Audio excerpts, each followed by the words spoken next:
Assalamualaikum Besti, welcome to my channel. Jadi ini adalah vlog pertamaku. Nah, berhubung ini vlog pertamaku, mungkin alangkah baiknya kita saling mengenal. Karena ada pepatah yang mengatakan bahwa tak kenal maka tak aruf. Nah, aku dulu ya, baru kalian. Aku Elianti Septiani, kalian bisa panggil aku El. Nah, aku dari Fakultas Ekonomi, Prodi Manajemen. Yang dimana pada video ini, aku akan membahas beberapa intisari materi dari mata kuliah pendidikan agama Islam. Nah, bagaimana selengkapnya? Mari kita simak sama-sama.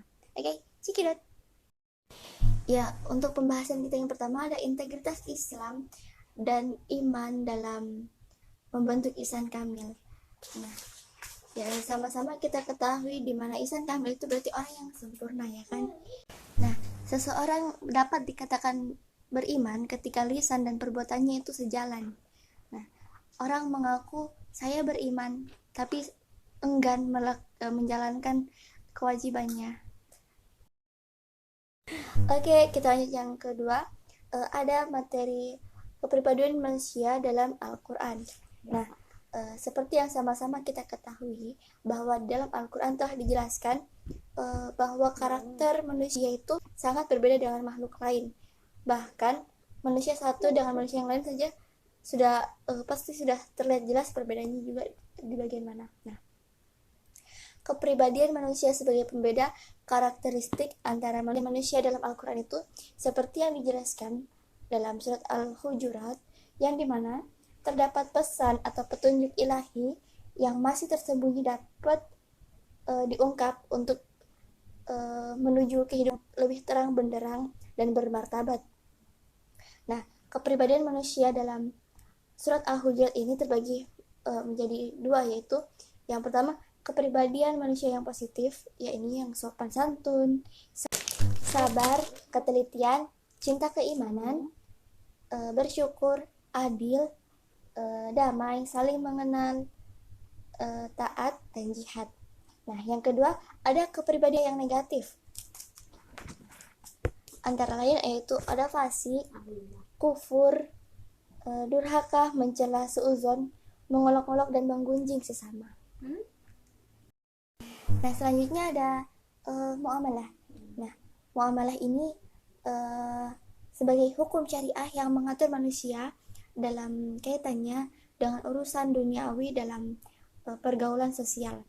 Dapatkan juga makna muamalah ini adalah aturan-aturan yang mengatur hubungan manusia dengan manusia dalam kaitannya dengan cara memperoleh dan mengembangkan harta bendanya.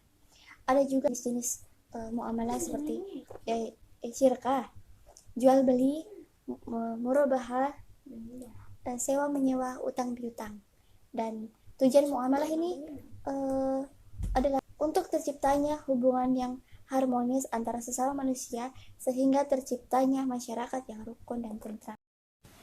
Nah, untuk materi selanjutnya ada pembahasan tentang membumikan Islam di Indonesia, membangun persatuan dalam keberagaman Islam, dan tantangan modernisasi. Dengan maraknya beberapa kasus dalam kehidupan mengenai Islam dan tantangan modernisasi pada saat ini, kita sebagai Gen Z tertantang untuk menjadi penerus dakwah Rasulullah. Ya, dan mungkin kita sebagai Gen Z juga pada saat ini banyak tantangan dari luar yang mengancam agama kita gitu. Maka dari itu, kita sebagai generasi Z juga harus mampu mengatasi tantangan ini dalam diri kita sendiri. Nah, bagaimana caranya untuk membumikan Islam di Indonesia?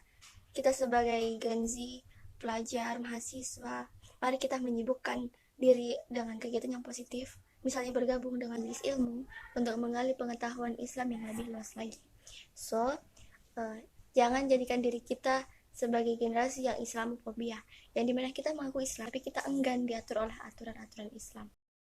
Dan oke, Besti, inilah yang terakhir ya, yaitu ada zakat dan pajak. Yang seperti kita ketahui, zakat itu suatu kewajiban yang harus kita laksanakan ya, karena zakat itu termasuk rukun Islam yang keempat.